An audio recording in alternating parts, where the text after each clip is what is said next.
ಒಂದೇ ಮಾತು ಹೇಳ್ತೀನಿ, ಕೊನೆವರೆಗೂ ವಿಡಿಯೋ ನೋಡ್ರಿ. ಲಾಸ್ಟಿಗೆ ಏನು ಅನ್ಸುತ್ತೆ ಅಭಿಪ್ರಾಯನ ಕೆಳಗಡೆ ಕಮೆಂಟ್ ಬಾಕ್ಸ್ ನಿಮ್ಮದೇ ತಿಳಿಸ್ರಿ. ನನ್ನ ಹೇಳಿರೋ ಮಾತಿನೊಳಗೆ ನಿಮ್ಗೆ ಖರೆ ಅನಿಸಿತ್ತು, ಸತ್ಯ ಅನಿಸಿತ್ತಂದ್ರೆ ಅದಕ್ಕೊಂದು ಲೈಕ್ ಕೊಡ್ರಿ. ಓಕೆ, ನನ್ನ ಒಂದು ಪರಿಸ್ಥಿತಿ ಒಳಗೆ ಯಾರೆಲ್ಲ ಇರ್ತಾರಲ್ಲ ಅವರಿಗೆ ಈ ವಿಡಿಯೋನ ಶೇರ್ ಮಾಡ್ರಿ. ಸೊ ಬರ್ರಿ ಫ್ರೆಂಡ್ಸ, ನನ್ನ ಮದುವೆಯಾಗಿ ನವೆಂಬರ್ 30ಕ್ಕೆ 13 ವರ್ಷ ತುಂಬಿತು. 14ನೇ ವರ್ಷಕ್ಕೆ ನನ್ನ ಮದುವೆ ಒಂದು ದಾಂಪತ್ಯ ಜೀವನಕ್ಕೆ ನಾನು ಕಾಲಿಟ್ಟಿದ್ದೀನಿ. ಅದರ ಒಂದು ಮೆಲುಕನ್ನು 13 ವರ್ಷದ ಮೆಲುಕುಗಳನ್ನ ನಾನು ಇವತ್ತೇನೋ ಶೇರ್ ಮಾಡ್ಕೋಬೇಕಂತ ಅನ್ಕೊಂಡಿದ್ದೀನಿ. ಸೊ ಮೊನ್ನೆ ನವೆಂಬರ್ 30ಕ್ಕೆ ನಾನು ಅಲ್ಲೇ ಊರಾಗಿದ್ದೀನಿ ರೀ, ತವ್ರ ಮನ್ಯಾಗ. ಅವತ್ತಿನ ದಿನನೇ ನಾನು ಇಲ್ಲಿ ಸೊಲ್ಲಾಪುರಕ್ಕೆ ಬಂದೆ. ಸಾಯಂಕಾಲ ಇದೇ ಡ್ರೆಸ್ ಹಾಕೊಂಡಿದ್ದೆ, ನೀವು ನೋಡಿರ್ಬೋದು. ಸೊ ಇದು ಯಾವಾಗ ತೊಗೊಂಡಿನಿ ಅಂದ್ರೆ ನಮ್ಮ ಸೃಷ್ಟಿದ ಎಂಗೇಜ್ಮೆಂಟ್ ಮಾಡಿ ಬರತ್ನಾಗ ತೊಗೊಂಬಂದಿದ್ದು ನೋಡ್ರಿ. ವಿಡಿಯೋದಾಗ ತೋರ್ಸಿನಿ. ಯಾರಿಗೆಲ್ಲ ನೆನಪೈತಿ ಕಮೆಂಟ್ ಮಾಡಿ ಹೇಳ್ರಿ. ಮಕ್ಕಳಿಗೆ ಡೈಲಿ ವೇರ್ ಅರಬಿ ಮತ್ತು ಈ ಥರದ್ದೆಲ್ಲ ತಗೊಂಡು ಬಂದಿದ್ದೆ ನಾನು. ಅವಾಗಿನ್ನೂ ನಾನು ಸೀರೆ ಬಿಸ್ನೆಸ್ಸನ್ನು ಶುರು ಮಾಡಿರಲಿಲ್ಲ ಫ್ರೆಂಡ್ಸ್. ನಾನು ಇನ್ನೂ ಅವಾಗ ಸೃಷ್ಟಿ ಎಂಗೇಜ್ಮೆಂಟ್ನಾಗ. ಸೊ ಈ ಡ್ರೆಸ್ ತಂದು ಹಾಗೆ ಇಟ್ಟಿದ್ದೆ. ಬಟ್ ನಮಗೂ ಏನಾದರೂ ತೊಗೋಬೇಕು ಮಾಡಬೇಕು ಅಂದ್ರೆ ಟೈಮೇ ಸಿಗಲಿಲ್ಲ. ಯಾಕಂದ್ರೆ ನಾನು ಅವತ್ತು ಆ್ಯನಿವರ್ಸರಿ ದಿನನೇ ಊರಿಗೆ ಬಂದೆ. ಸಾಯಂಕಾಲ ಅದು ಅನ್ಎಕ್ಸ್ಪೆಕ್ಟೆಡ್ ಆಗಿ ಯಜಮಾನ್ರು ಕೂಡ ಇದೇ ಥರ ಶರ್ಟ್ ಹಾಕೊಂಡಿದ್ರು. ನಾನು ಇದನ್ನ ಹಾಕೊಂಡಿದ್ದ ತಂದು ಇಟ್ಟಿದ್ದೆ. ಅದಕ್ಕೆ ದುಡ್ಡಿದ್ದಾಗ ಏನು ಬೇಕಾದ್ ಇಟ್ಕೊಂಡ್ಬಿಟ್ರೆ ನಮ್ಗೆ ಬೇಕಾದಾಗ ಯೂಸ್ ಆಗುತ್ತೆ ಅಂತಾರ, ಸುಳ್ಳಲ್ಲ. ಇದು ತೊಗೊಂಡ್ಬಂದಿದ್ನಿ. ಅವತ್ತಿನ ದಿನನೇ ಅದನ್ನ ಹಾಕೊಂಡು ಎಂಜಾಯ್ ಮಾಡಿದ್ವಿ. ಖುಷಿ ಆಯಿತು ನನಗಂತ್ರೂ. ಜೊತೆಗೆ ಏನಪ್ಪ ಅಂದ್ರೆ 13 ವರ್ಷ ಹೆಂಗೆ ಹೋಯ್ತು ಫ್ರೆಂಡ್ಸ, ಖರ್ರೇನೆ ಇವತ್ತು ಅನ್ಸಕತ್ತೈತಿ ನನಗೆ. 13 ವರ್ಷ ಆಯ್ತಾ ನನ್ನ ಮದುವೆಗೆ. ಇವಾಗ ನನ್ನ 32 ವರ್ಷ ರನ್ನಿಂಗ್ ಐತ್ರಿ. ಆಮ್ಯಾಗ 13 ವರ್ಷ ಅಂದ್ರೆ ನಾವು ಎಷ್ಟೆಲ್ಲ ಜೀವನ ಹಾಳು ಮಾಡ್ಕೊಂಡ್ಬಿಟ್ವಿ. ಎಷ್ಟು ಒಳ್ಳೆ ನಮ್ಮ ಗೋಲ್ಡನ್ ಟೈಮನ್ನು ನಾವು ಮಿಸ್ ಮಾಡ್ಕೊಂಡ್ವಿ ಅನ್ನೋ ಥರ ಈಗ ಫೀಲ್ ಆಗತ್ತದ. ಈಗ ನನ್ನ ಮಗಳು 11 ವರ್ಷ ಮುಗೈತ್ರಿ. 12ನೇ ವರ್ಷಕ್ಕೆ ರನ್ನಿಂಗ್ ನನ್ನ ಮಗಳದು ವಯಸ್ಸಿ ಸದ್ಯಕ್ಕೆ. ಮಗನಿಗೆ 6 ಮುಗಿದು 7. ಯಪ್ಪ ಇನ್ನೇನೈತ್ರಿ ಫ್ರೆಂಡ್ಸ, ಜೀವನದಾಗ ಎಲ್ಲ ಮುಗ್ದಂಗನೆ. ಮಕ್ಕಳು ಬೆಳೆಸೋದು, ಅವ್ರಿಗೆಲ್ಲ ತಂದು ಕೊಡೋದು, ಮಾಡೋದು, ಆ ಕಡೆ ಈ ಕಡೆ ಮನೆ ಸಂಬಂಧ ಕೊಡೋದು ತೊಗೊಳೋದು ಮಾಡ್ಕೊಳೋದು, ಈ ಥರದ್ದೆಲ್ಲ ನಡೆಯಕತ್ತಿ ಬಿಟ್ಟೈತಿ. ಆದ್ರೆ ಅವಾಗೆಲ್ಲ ನಮ್ಮದೇ ಆದಂಥ ಟೈಮನ್ನು ನಾವು ಕಳಿಬೋದಾಗಿತ್ತು. ಮಕ್ಕಳು ಆಕೆನ ಮುಂಚೆಗೆ ನಾವೇನು ಕಳಿತೀವಲ್ಲ ಅದು ನಮ್ಮ ಸ್ವಾರ್ಥಕ್ಕೋಸ್ಕರ, ಅದು ನಮಗೋಸ್ಕರ ನಾವು ಬದುಕ್ತೀವ್ರಿ. ಮಕ್ಕಳಾದ್ಮ್ಯಾಗ ನಮಗೋಸ್ಕರ ನಮಗೆ ಬದುಕೋಕೆ ಆಗಂಗಿಲ್ಲ. ಅದಕ್ಕೆ ತುಂಬ ಜನಕ್ಕೆ ಹೇಳ್ತೀನಿ, ಯಾರಿಗೆಲ್ಲ ಅಂದ್ರೆ ಮದುವೆ ಆಗೋಕ್ಕಿಂತ ಮುಂಚೆಕಿಂದ ಏನು ಜೀವನ ಇರುತ್ತೆ ನೋಡ್ರಿ, ಅದು ಹೆಣ್ಣು ಇರಲಿ ಗಂಡು ಇರಲಿ, ಅದು ಭಾಳ ಉತ್ತಮ. ಎಲ್ಲರಿಗೂ ಮದುವೆ ಆದ್ಮೇಲೆ ಎಲ್ಲರಿಗೂ ಒಳ್ಳೆ ಜೀವನ ಸಿಗುತ್ತಾ, ನಾವು ಅನ್ಕೊಂಡಂಗೆ ನಮ್ಮ ಲೈಫ್ ಪಾರ್ಟ್ನರ್ ಸಿಗ್ತಾರ, ನಾವು ಅನ್ಕೊಂಡಂಗೆ ನಮ್ಮ ಗಂಡನ ಮನೆ ಸಿಗುತ್ತಾ, ನನ್ನ ಹೆಂಡತಿ ನನ್ನ ಭಾವನೆಗಳಿಗೆ ಸ್ಪಂದಿಸೋ ಥರ ಸಿಗುತ್ತಾ ಅಂತ ತುಂಬ ಜನ ಅನ್ಕೊಂಡಿರ್ತೀರಿ. ಬಟ್ ಅದು ಎಲ್ಲರಿಗೂ ಅದೇ ರೀತಿ ಸಿಗಲ್ಲ. ಸಿಕ್ಕಿರೋದ್ರೊಳಗನೆ ಹೆಂಗೋ ತಳ್ಕೊತ ಜೀವನ ಹೋಗ್ಬೇಕಾಗುತ್ತೆ. ಮತ್ತು ಅವಾಗ ಒಂದಿನ ನಾವು ಕೂತು ವಿಚಾರ ಮಾಡೋ ಥರ ಆಗಬಾರ್ದು. ಹಾಗಾಗಿ ಯಾವ ಟೈಮ್ದಾಗ ಏನಿರುತ್ತೆ ಲೈಫನ್ನು ಅದನ್ನು ತುಂಬ ಪ್ರೀತಿಯಿಂದ ಕಾಣ್ರಿ. ನಿಮ್ಮ ಜೀವನದ ಬಗ್ಗೆ ನೀವು ಕಾಳಜಿ ಇಟ್ಕೋರಿ, ನಿಮ್ಮ ಬಗ್ಗೆ ನೀವು ಕಾಳಜಿ ತಗೋರಿ. ಯಾರೂ ನಮ್ಮವ್ರಾಗ ಬರೋಂಗಿಲ್ಲ. ನಾವು ಯಾರಿಗೋಸ್ಕರ ತ್ಯಾಗ ಮಾಡಿದ್ರು, ನಾವು ಯಾರಿಗೋಸ್ಕರ ಕಷ್ಟಪಟ್ಟು ಅವ್ರು ಹೇಳ್ದಂಗೆ ನಡೆದ್ರು ಕೂಡ ಕೊತ್ತೆಗೆ ಅವ್ರು ಕುಂತಿದ್ದನ್ನು ಬಳದು ಅದು ತೊಳೆದು ಬಂದಿಟ್ರು ಅವರು ನಾವು ಮಾಡೇವಿ ಮಟ್ಟೀವಿ ಅಂತ ಯಾರೂ ಅನ್ನಕ್ಕೆ ಹೋಗಂಗಿಲ್ಲ. ಒಂದು ಟೈಮ್ದೊಳಗೆ ನನ್ನ ಬಟ್ಟೆ, ನಾನು ಹಾಕೋಣ ಬಟ್ಟೆ ನನ್ನ ಗಂಡನ ಬಿಟ್ಟು ನನ್ನ ಗಂಡ ಡಿಸಿಷನ್ ತಗೋಬೇಕು, ಇಲ್ಲ ನಾ ತಗೋಬೇಕು, ಮತ್ತೆ ತಗೋಬೇಕು. ಅದನ್ನು ಬಿಟ್ಟರು ಇನ್ಯಾರ್ಯಾರೋ ನನ್ನನ್ನು ಕಂಟ್ರೋಲ್ ಮಾಡ್ತಿದ್ರು, ಇನ್ಯಾರೋ ನನ್ನನ್ನು ನೀನು ಹಿಂಗೆ ಇರಬೇಕು, ನೀನು ಹಾಗೆ ಇರಬೇಕು ಅಂತೇಳಿ ನನಗೆ ಕಡಿವಾಣಗಳನ್ನು ಹಾಕ್ತಿದ್ರು. ಯಾರು ಇವತ್ತು ಆ ಥರ ಕಡಿವಾಣ ಹಾಕಿದಾರೋ ಅವರೇ ಕಾಲು ಬಿಟ್ಟು ಕತ್ತಂಗೆ ಹರಾಡ್ತಿರ್ತಾರ. ಹಾಗಾಗಿ ನಮ್ಮ ಲೈಫ್ ಹೆಂಗಿರ್ಬೇಕು ಅನ್ನೋದು ಕಾಳಜಿ ನಮಗಿತ್ತಪ್ಪ ಅಂತಂದ್ರೆ 3ನೇದವರು ಎಂಟ್ರಿ ಆಗೋದಕ್ಕೆ ನಾವು ಅವಕಾಶ ಕೊಡೋಕೆ ಸಾಧ್ಯ ಆಗಂಗಿಲ್ಲ. 3ನೇದವರು ನಮ್ಮ ಲೈಫ್ನೇ ಬಂದು ಮೂಗು ತುರ್ಸಕ್ಕೆ ಆಗಂಗಿಲ್ಲ. ನಾವೇನೋ ಒಂಥರ ಪೆಕ್ರಾಗಿರೋದ್ರಿಂದ ಇನ್ನೊಬ್ರು ನಮ್ಮ ಲೈಫ್ನೊಳಗೆ ಎಂಟ್ರಿ ಕೊಡ್ತಾರ. ಅವ್ರು ಹೇಳ್ದಂಗೆ ನಾವು ಕುಣಿಬೇಕಾಗ್ತೈತಿ. ಆಮೇಲೆ ಅವ್ರು ಅಂದ್ರು ನಮ್ಮ ಜೀವನ ಹಾಳಾಯಿತು ಅಂತಂದ್ರೆ ಇವತ್ತು ಯಾರು ಆ ಲೈಫನ್ನು ರಿಟರ್ನ್ ಕೊಡೋಕ್ಕೆ ಸಾಧ್ಯ ಆಗಂಗಿಲ್ಲ. ಅದು ಎಷ್ಟೇ ಕೊಡ್ತೀನಿ ಅಂದ್ರೂ ಆ ಲೈಫ್ ನಮಗೆ ಸಿಗಂಗಿಲ್ಲ. ಒಮ್ಮೆ ಕಳ್ಕೊಂಡ್ವಪ್ಪ ಅಂತಂದ್ರೆ ಆಯ್ತು, ಎಲ್ಲ ಸಿಗುತ್ತೆ ಲೈಫ್ನೊಳಗೆ. ಏನು ಸಿಗಲ್ಲ ಹೇಳ್ರಿ, ಎಲ್ಲ ಸಿಗುತ್ತೆ. ಬಟ್ ಕಳೆದು ಹೋದಂಥ ಟೈಮ ಈ ಕ್ಷಣ ಮತ್ತೊಂದು ಕ್ಷಣಕ್ಕೆ ನನಗೆ ಬೇಕಂತಂದ್ರೆ ಸಿಗಲ್ಲ. ಹಾಗಾಗಿ ನಾವು ನಮ್ದನ್ನೋದೊಂದು ಸ್ವಾರ್ಥ ಇಟ್ಕೊಂಡು ನಾವು ಬದುಕಬೇಕಾಗುತ್ತೆ. ಹಂಗ ಮಾತ್ರಕ್ಕ ಇನ್ಯಾರ್ದೋ ಬಾಯಾಗ ಬೀಳೋದು, ನನಗೆ ಬೀಳಲಿ ಇನ್ಯಾರಿಗೋ ಸಿಗೋದು ನನಗೆ ಸಿಗಲಿ ಅಂತಲ್ಲ.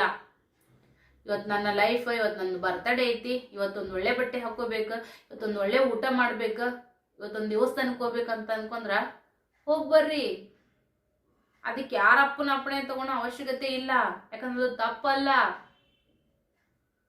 ಅದನ್ನ ಕ್ರಿಮಿನಲ್ ಅಲ್ಲ, ಕ್ರೈಮ್ ಅಲ್ಲ. ಅದು ನಿಮ್ಮ ಇಷ್ಟ, ನಿಮ್ಮ ಲೈಫು. ನಿಮ್ಮ ಬರ್ತಡೇಗೋಸ್ಕರ ನೀವು ಒಂದು ಒಳ್ಳೆ ಬಟ್ಟೆ ಹಾಕೋಬಹುದು. ನಿಮ್ಮ ಬರ್ತಡೇಗೋಸ್ಕರ ನೀವು ದೇವಸ್ಥಾನಕ್ಕೆ ಹೋಗಿ ದೇವರ ಆಶೀರ್ವಾದ ಪಡ್ಕೊಂಬರ್ಬೋದು. ಒಂದು ಒಳ್ಳೆ ಅವತ್ತಿನ ದಿನ ಊಟ ಮಾಡ್ಬೋದ್ರಿ. ಅಷ್ಟಾದ್ರೂ ಬೇಕು ಲೈಫಿಗೆ. ಈ ಥರದ್ದು ಯಾವ ಬ್ಲಾಗ್ದಾಗ ಹೇಳ್ತಾರೋ ಬಿಡ್ತಾರೋ ನನಗೆ ಗೊತ್ತಿಲ್ಲ. ನಾನು ಹೇಳಕತ್ತೀನಿ. ಯಾಕಂದ್ರೆ ನನಗದ್ರ ಅನುಭವ ಆಗಿರೋದ್ರಿಂದ. ಯಾರೋ ದೂರ್ಲಿಂದ ನನ್ನ ಲೈಫನ್ನು ನೋಡ್ತಾರ, ನಾನು ನಗ್ತಾ ವಿಡಿಯೋ ಮಾಡ್ತೀನಿ, ನಾನು ಚೆನ್ನಾಗಿದ್ದೀನಿ, ಸ್ವಲ್ಪ ದಪ್ಪಗ ಗುಂಡ್ಕ, ಇವಾಗ ಒಂದು ಒಳ್ಳೆ ಮನೆಯೊಳಗೆ ಲೈಫ್ ಲೀಡ್ ಮಾಡಕತ್ತೀವಿ. ಇವತ್ತು ಬರ್ತಾರ ಒಂದಷ್ಟು ಮಂದಿ ಮಾತಾಡ್ತಾರ, ನಿನಗೇನು ಕಮ್ಮಿ, ನಿನ್ ಗಂಡ ಎಲ್ಲ ಫ್ರೀ ಬಿಟ್ಟನ, ನಿನ್ಗೇನು ಕಮ್ಮಿ, ನೀ ಬಂಗ್ಲಾದಾಗ ಅದಿ ಅಂತೇಳಿ.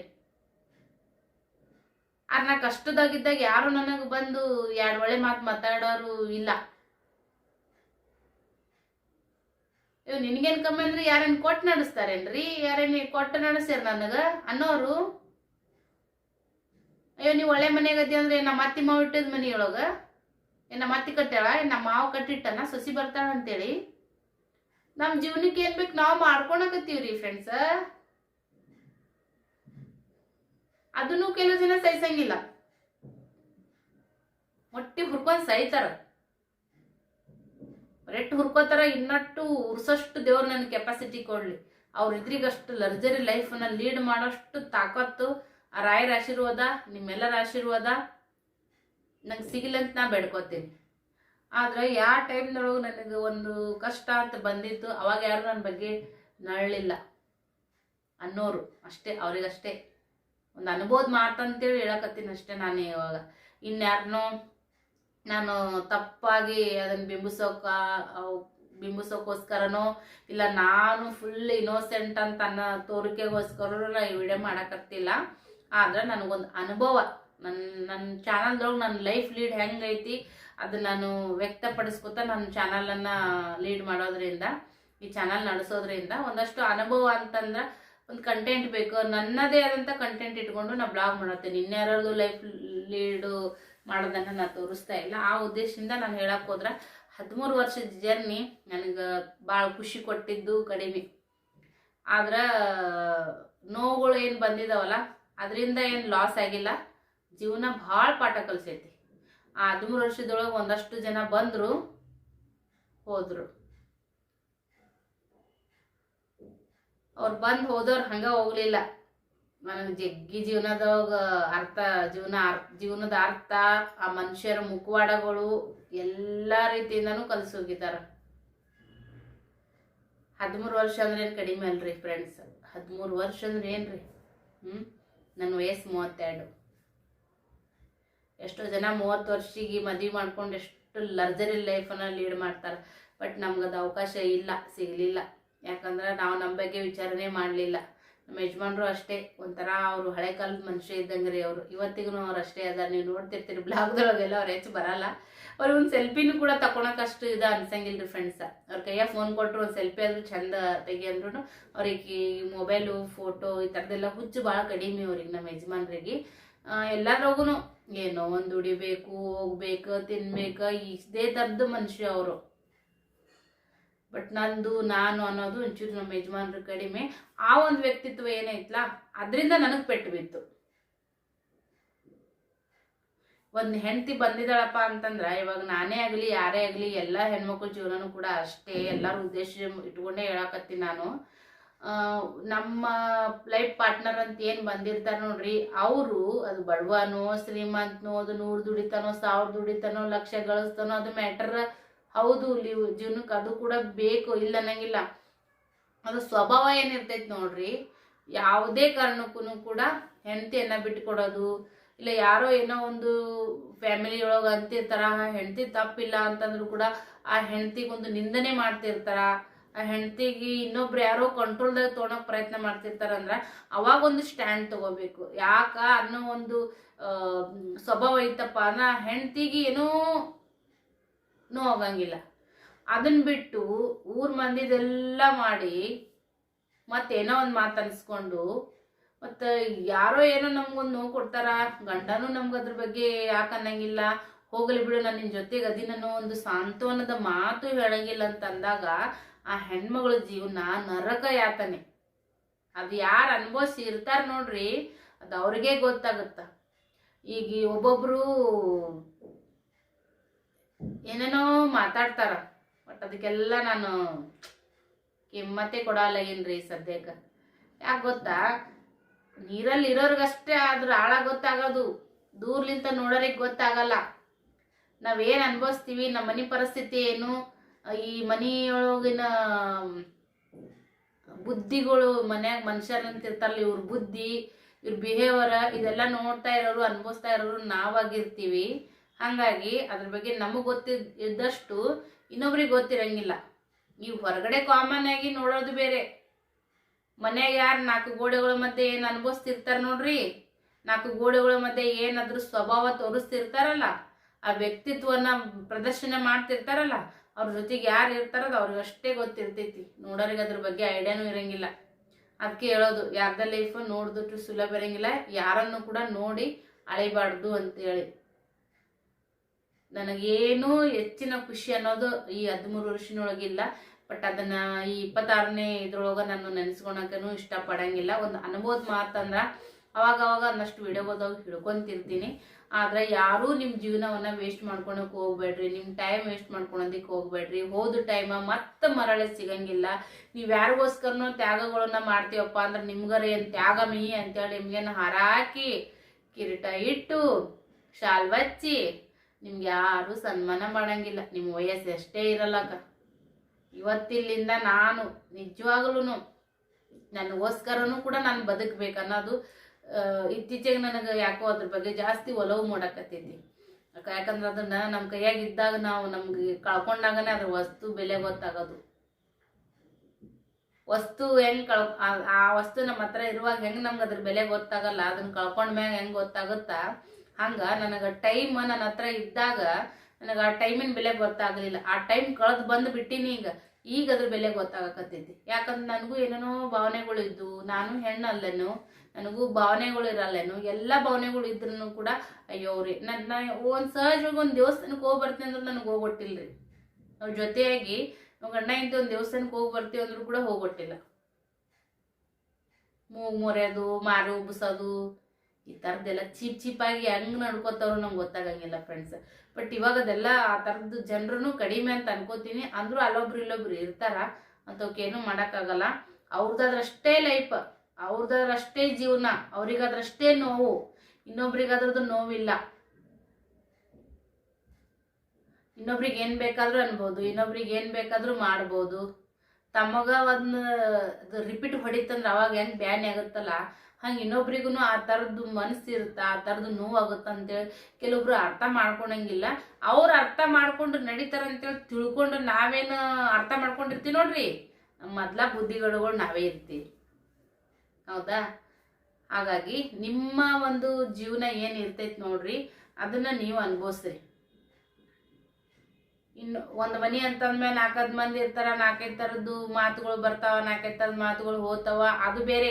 ಒಂದು ಕುಟುಂಬ ಅಂತಂದ್ಮ್ಯಾಗ ಅದು ಒಂದು ಕುಟುಂಬ ಕಲಹಗಳು, ಅದು ಬೇರೆ. ಅದ್ರ ನಂದು ಅನ್ನೋದಂತ ಏನಿರ್ತಲ್ಲ, ಅದಕ್ಕೆ ನಾನು ಒಬ್ಬಳೇ ಡಿಸಿಷನ್ ತಗೋಬೇಕು. ಅದು ನನ್ನ ಹಕ್ಕು. ಇವತ್ತು ನನ್ನ ಬರ್ತಡೇ ಆಯ್ತಂದ್ರೆ ಒಂದು ಒಳ್ಳೆ ಬಟ್ಟೆ ಹಾಕೊಂಡು ಒಂದು ಚೆನ್ನಾಗಿರುವಂಥ ಹೋಟೆಲ್ಗೆ ಊಟ ಮಾಡಿ ಬರ್ತೀನಿ ಅಂತಂದ್ರೆ ಅದು ತಪ್ಪೇನು? ಅದಕ್ಕೆ ಯಾರೋ ಬೇಡ ಅಂತ ಅಡ್ಡಿಪಡಿಸ್ತಾರೆ ಅಂತಂದ್ರೆ ಯಾರವರು? ಯಾರ್ರೀ ಅವರು ನಮ್ಮ ಲೈಫ್ನೊಳಗೆ ಎಂಟ್ರಿ ಆಗೋರು? ಅವ್ರಿಗೇನು ಬಟ್ಟೆ ತಗೊಂಡಿರ್ತೀವೋ, ಇಲ್ಲ ಅವ್ರಿಗೆ ನಾವು ಹೋಟೆಲ್ಗೆ ಕರ್ಕೊಂಡು ಹೋಗಂದಿರ್ತೀವೋ, ಇಲ್ಲ ಒಂದು ಅಟ್ಲೀಸ್ಟ್ ಒಂದು ದೇವಸ್ಥಾನಕ್ಕಾದ್ರೂ ಹೋಗಿ ದೇವರ ಆಶೀರ್ವಾದ ತಗೊಂಡು ಬರ್ತೀವಿ, ಒಂದು ಹುಟ್ಟಿದ ಹಬ್ಬ ದಿನ ಅಂತಂದ್ರೂ ಕೂಡ ಅಡ್ಡಿ ಮಾಡ್ತಾರ. ಅದನ್ನ ಸಹಿಸ್ಕೊಂಡು ನಾವು ಕೊಂಡಿರ್ತೀವಲ್ಲ, ತಪ್ಪು ನಮ್ಮದಾಗಿರ್ತೈತಿ. ಹಾಗಾಗಿ ಹೋಗಿದ್ದು ಮತ್ತೆ ಯಾವುದು ಎಷ್ಟೇ ಕೋಟಿ ಕೊಟ್ರು ಕೂಡ ಹೋಗಿದ್ದು ಒಳ್ಳೆ ಬರಂಗಿಲ್ಲ. ನನ್ನ ಲೈಫ್ನೊಳಗೆ 13 ವರ್ಷ ವೇಸ್ಟ್ ಆಗಿ ಹೋಗ್ಬಿಟ್ಟವ. ಇನ್ನು ಉಳ್ದಂತ ಎಷ್ಟು ವರ್ಷ ಇರ್ತೀವೋ, ಎಷ್ಟು ವರ್ಷ ಬದುಕ್ತೀವೋ ಯಾರಿಗೆ ಗೊತ್ತೈತ್ರಿ.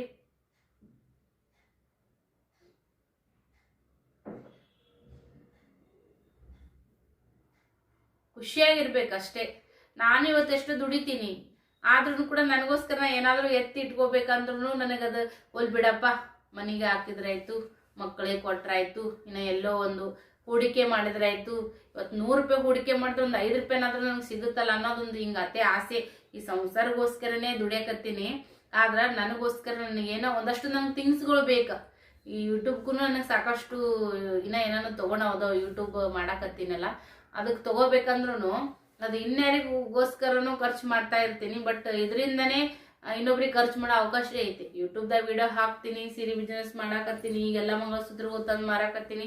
ಅದರಿಂದ ಬಂದಿರೋ ಅಮೌಂಟನ್ನು ಒಳ್ಳೆ ಅದಕ್ಕೆ ಯೂಟ್ಯೂಬ್ಗೋಸ್ಕರ ಇವಾಗ ಒಂದು ಏನೇನೋ ಥಿಂಗ್ಸ್ಗಳು ಬೇಕಾಗಿದಾವೆ ನನಗೆ. ಅದನ್ನು ತೊಗೋಬೇಕಂದ್ರೂ ಕೂಡ ಈ ಸಂಸಾರ ಜಂಜಾಟ ಈ ಥರದೊಳಗೇನೆ ಹಾಕಕತ್ಬಿಟ್ಟಿದ್ವಿ. ಮೊದಲೆಲ್ಲ ಟೈಮ್ ವೇಸ್ಟ್ ಆಗಿತ್ತು, ಇವಾಗ ದುಡ್ದಂಥ ಅಮೌಂಟು ಕೂಡ ವೇಸ್ಟ್ ಮಾಡ್ತಾ ಇದ್ದೀನಿ. ನನಗೆ ಯಾರಾದರೂ ಇಲ್ಲಪ್ಪ ನೀ ಇಷ್ಟೆಲ್ಲ ಮಾಡ್ತಿದ್ದಿ, ಇಷ್ಟೆಲ್ಲ ಸಹಿಸ್ಕೊಂಡು ಹೋಗಿದ್ದಿ, ಇಷ್ಟು ಒಳ್ಳೆ ಹುಡುಗಿ ಅಂತೇಳಿ ನನಗೆ ಯಾರಾದರೂ ಅವಾರ್ಡ್ ಕೊಡ್ತಾರೇನ್ರಿ? ಇಲ್ಲ. ಏನು ತ್ಯಾಗಮಿ ಅಂತೇಳಿ ಬಿರುದು ಕೊಡ್ತಾರ? ನೋ. ಅಯ್ಯೋ, ನಿಮ್ಮ ಲೈಫ್ ನಿಮ್ಮ ಹಣೆ ಬರ ಅನ್ನೋ ಒಂದು ಕಾಲ, ಅನ್ನೋ ಒಂದು ಜನರ ಮಧ್ಯೆ ನಾವು ಬದುಕಬೇಕಂದ್ರೆ ಸಾಮಾನ್ಯ ಅಲ್ರಿ ಫ್ರೆಂಡ್ಸ. ಏನೇ ಇದ್ರೂ ಕೂಡ ನಿಮ್ಮ ಲೈಫನ್ನು ನೀವು ಅನುಭವಿಸ್ರಿ, ನಿಮ್ಮ ಒಳ್ಳೆ ಟೈಮನ್ನು ನೀವು ಸ್ಪೆಂಡ್ ಮಾಡಿರಿ. ನಿಮ್ಮದೇ ಅಂತ ಒಂದು ಜೀವನ ಅಂತ ಬಂದಾಗ ಗಂಡ ಹೆಂಡತಿ ನಡುವೆ ಹಡ್ದು ತಂದೆ ತಾಯಿಗಳು ಕೂಡ ಮೂರನೇದವ್ರು ಆಗ್ತಾರ. ಅಂಥದ್ರೊಳಗೆ ನಿಮ್ಮ ಖುಷಿಗೋಸ್ಕರ ಯಾರಾದರೂ ಅಡ್ಡಿ ಮಾಡ್ತಾರಂತಂದ್ರೆ ಅದಕ್ಕೆ ಅವಕಾಶಗಳನ್ನ ಕೊಡೋದಕ್ಕೆ ಹೋಗ್ಬೇಡ್ರಿ. ಲೈಫನ್ನು ಎಂಜಾಯ್ ಮಾಡಿರಿ. ನಿಮ್ಮ ಲೈಫ್ ಪಾರ್ಟ್ನರ್ ಜೊತೆಗೆ ಖುಷಿಯಾಗಿರ್ರಿ. ಎಲ್ಲೋ ಖರ್ಚು ಮಾಡಬೇಕು, ಎಷ್ಟೋ ಹೋಗಿ ಬರ್ಬೇಕು ಅನ್ನೋದು ಇಲ್ಲ. ಇರೋದ್ರೊಳಗನೆ ನೆಮ್ಮದಿಯಾಗಿ ಖುಷಿಯಾಗಿ ಏನೋ ಒಂದು ಪ್ರೀತಿಯಿಂದ ಏನೋ ಒಂದು ಸಣ್ಣ ಪುಟ್ಟ ವಸ್ತುಗಳನ್ನ ಗಿಫ್ಟ್ ಕೊಡೋದಾಗಿರ್ಬೋದಾ, ನಿಮಗೋಸ್ಕರ ನೀವು ಒಂದು ಒಳ್ಳೆ ಟೈಮ್ ಸ್ಪೆಂಡ್ ಮಾಡೋದಾಗಿರ್ಬೋದು. ಒಂದು ದೇವಸ್ಥಾನಕ್ಕೋ ಇಲ್ಲ ಒಂದು ಪಿಕ್ಚರಿಗನೋ, ಎಲ್ಲ ಸಿಟಿ ಊರಾಗ ಅಂದರೂ ಕೂಡ 13 ವರ್ಷ ಆಯ್ತು ಅಂದ್ರೆ ಒಂದು ಫಿಲಮ್ಗೂ ಹೋಗೋಕ್ಕಾಗಲಿಲ್ಲ ನಮ್ಗೆ. ಅದೇ ಅನ್ಕೊಳತ್ತೀನಿ, ಎಷ್ಟೆಲ್ಲ ವೇಸ್ಟ್ ಮಾಡ್ಕೊಂಡ್ಬಿಟ್ವಿ ನಮ್ಮ ಲೈಫನ್ನು. ಒಂದು ಗೋಲ್ಡನ್ ಟೈಮನ್ನು ನಾವು ಕಳ್ಕೊಂಡ್ಬಿಟ್ವಿ. ಇವಾಗ ಮಕ್ಕಳು ದೊಡ್ಡ ಆಗ್ತಾ ಇದ್ದಾವ, ಅವ್ರ ಬಗ್ಗೆ ಕಾಳಜಿ ತೊಗೋಬೇಕು, ಅವ್ರ ಫ್ಯೂಚರ್ ಬಗ್ಗೆ ವಿಚಾರ ಮಾಡ್ಬೇಕು, ಈ ಥರದ್ದೆಲ್ಲ ಬಂದುಬಿಡ್ತಾವ. ಸೊ ಯಾರಾದರೂ ಹೊಸದಾಗಿ ಮದುವೆ ಆಗಿದ್ರಪ್ಪ ಅಂತಂದ್ರೆ ನಿಮ್ಮ ಲೈಫನ್ನು ಇವಾಗೆಲ್ಲ ಯಾರಿಗೂ ಹೇಳೋದು ಬ್ಯಾಡ್ ಬಿಡ್ರಿ ಫ್ರೆಂಡ್ಸ್. ನಾವು 13 ವರ್ಷ ಆಯಿತು ಮದುವೆ ಆದ್ರೂ ಇವತ್ತಂದ್ರೂ ಕೂಡ ನಾವು ಒಂಥರ ಪೆದ್ದನೇ ಅದೇನೆ. ನಾನು ಕೂಡ ನಮ್ಮ ಯಜಮಾನರಿಗೆ ಸ್ವಾರ್ಥ ಅನ್ನೋದು ಭಾಳ ಕಡಿಮೆ ರೀ ಫ್ರೆಂಡ್ಸ. ಆ ಮನುಷ್ಯನ ಒಂದು ವ್ಯಕ್ತಿತ್ವ ಆ ಥರ ಇರೋದ್ರಿಂದ ನನಗೂ ಸಾಕಷ್ಟು ಪೆಟ್ಟುಗಳು ಬಿದ್ದಿದ್ದಾವೆ ಲೈಫ್ನೊಳಗೆ. ಬಟ್ ಅದರಿಂದ ಎದ್ದು ಬರ್ಬೇಕಂದ್ರೆ ಭಾಳ ವರ್ಷಗಳು ಹಿಡಿದ್ವು, ಭಾಳ ಲುಕ್ಷಾನ ಆಯಿತು. ಎಲ್ಲ ರೀತಿಯಿಂದನೂ ಕೂಡ ಭಾಳ ಲುಕ್ಷಾನ ಆಯಿತು ನನಗೆ. ನಮ್ಮ ಯಜಮಾನ್ರ ಒಂದು ಸ್ವಭಾವ ಏನೈತೆ ನೋಡ್ರಿ, ಅದರಿಂದ ನನಗೂ ಆಯಿತು, ನನ್ನ ಮಕ್ಕಳಿಗೇನಾಯಿತು, ಭಾಳಷ್ಟು ಪೆಟ್ಟುಗಳು ಆಗೋಗ್ಬಿಟ್ಟಿದ್ದಾವ. ಅದರ ಇನ್ಮ್ಯಾಗಾದರೂ ಕೂಡ ಅದನ್ನು ಎತ್ಕೊಂಡು ಅರ್ಥ ಮಾಡಿಕೊಂಡು ಲೈಫನ್ನು ಲೀಡ್ ಮಾಡ್ಬೇಕು. 2026 ಎಲ್ಲ 25ವರೆಗೂ ಏನೆಲ್ಲ ಆಗೋಗ್ಬಿಟ್ಟಿದ್ದಾವೆ ಅದೆಲ್ಲನೂ ಕೂಡ ಹೋಗಲಿ, ಅದೆಲ್ಲ ಬದಿಗೊತ್ತಿ. ಬಟ್ 2026ಲಿಂದ ನಾನು ಮೊನ್ನೆನೇ ಹೇಳೀನಿ ಏನೆಲ್ಲ ನನ್ನ ಒಂದು ಕನಸುಗಳು ಇದ್ದಾವೆ ಅದನ್ನೆಲ್ಲನೂ ಕೂಡ ನನಸು ಮಾಡ್ಕೋತೀನಿ ಅಂತೇಳಿ. ಅದೆಲ್ಲನೂ ಕೂಡ ನಾನು ನಿಮ್ಮ ಜೊತೆಗೆ ವಿಡಿಯೋದಾಗ ಶೇರ್ ಮಾಡ್ಕೋತಾನೆ ಹೋಗ್ತೀನಿ. ಏನಾದರೂ ವಿಡಿಯೋದಾಗ ತಪ್ಪಾಗಿತ್ತು, ಏನಾದರೂ ತಪ್ಪಾಗಿ ಮಾತಾಡಿದ್ದೆ ಅಂದರೂ ಕೂಡ ಖಂಡಿತ ಕ್ಷಮೆ ಇರಲಿ. ನಾನು ಸಣ್ಣಕ್ಕನೇ ಇದ್ದೀನಿ, ನಿಮ್ಮ ಮನೆ ಮಗಳು ಸವಿತಾ. ಸೊ ನನ್ನ ಬದುಕಿನ ಒಂದಷ್ಟು ವಿಚಾರಗಳನ್ನ ಶೇರ್ ಮಾಡ್ಕೋಬೇಕಂದ್ರೆ ನಾನು ಎಷ್ಟೋ ಅಂದ್ಕೊಂಡು ಇದು ಯಾವ್ದು ಹೇಳ್ಬೇಕು ಯಾವ್ದು ಹೇಳ್ಬಾರ್ದು ಅಂತ ತಿಳ್ಕೊಂಡು ಹೇಳ್ತಾ ಇರ್ತೀನಿ. ಯಾಕಂದ್ರೆ ನಾವು ವಿಡಿಯೋ ಮಾಡಕತ್ತೀವಪ್ಪ ಅಂತಂದ್ರೆ ನಮಗೂ ಒಂದು ಜವಾಬ್ದಾರಿ ಇರ್ತೈತಿ ಫ್ರೆಂಡ್ಸ. ನನ್ನ ಲೈಫಲ್ಲಿ ಆಗಿರುವಂಥ ಒಂದಷ್ಟು ಸಮಸ್ಯೆಗಳನ್ನ ಹೇಳ್ಕೋಬೋದು, ಬಟ್ ಅದಾಗ ಯಾರ್ಯಾರನ್ನೋ ಎಳಿಬೇಕಾಗುತ್ತಾ. ಹೀಗಾಗಿ ಲಿಮಿಟ್ನೊಳಗನೆ ನನ್ನ ಒಂದು ಅಭಿಪ್ರಾಯನ ನಿಮ್ಗೆ ಶೇರ್ ಮಾಡ್ಕೊಂಡಿದ್ದೀನಿ.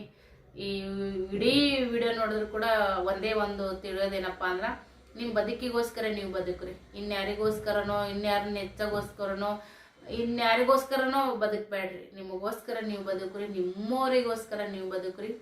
ನಿಮ್ಮದೇ ಆದಂಥ ಜೀವನವನ್ನು ನೀವು ಅನುಭವಿಸ್ರಿ. ಎಲ್ಲರಿಗೂ ಇರೋದು ಒಂದೇ ಒಂದು ಜೀವನ. ನಿಮ್ಮ ಲೈಫ ನಿಮಗೆ ಇಂಪಾರ್ಟೆಂಟ್ ಆಗಿರ್ತೈತಿ, ನಮ್ಮ ಲೈಫ ನಮಗೆ ಇಂಪಾರ್ಟೆಂಟ್ ಆಗಿರ್ತೈತಿ. ಸೊ ಹಾಗಾಗಿ ಟೇಕ್ ಕೇರ್. ಎಲ್ರಿಗೂ ಕೂಡ ಒಳ್ಳೆಯದಾಗಲಿ. 2026 ಕಾಲಿಟ್ಟಿದ್ದೀವಿ ಎಲ್ಲರೂ ಕೂಡ. ಆಲ್ರೆಡಿ ಒಂದು ಜನವರಿ ಅರ್ಧ ತಿಂಗಳು ಹೋಗ್ತಾ ಬಂತು. ಆದ್ರೂ ಚೆನ್ನಾಗಿ ಹೋಗಲಿ ಎಲ್ಲರ ಭವಿಷ್ಯ. 2026 ಎಲ್ಲರ ಆಸೆ ಆಕಾಂಕ್ಷೆಗಳು ಅಲ್ಲಿ ಒಳ್ಳೆ ಉದ್ದೇಶ ಇಟ್ಕೊಂಡು ಒಂದು ಒಳ್ಳೆ ಕೆಲಸ ಯಾರೆಲ್ಲ ಮಾಡ್ತಾ ಇರ್ತೀರಿ ಎಲ್ಲರಿಗೂ ಆ ದೇವರು ಒಳ್ಳೇದು ಮಾಡಲಿ. ಸೊ ಇಷ್ಟೇ ಹೇಳ್ತಾ ಈ ಬ್ಲಾಗನ್ನು ಎಂಡ್ ಮಾಡ್ತೀನಿ. ಧನ್ಯವಾದಗಳು. ಬಾಯ್.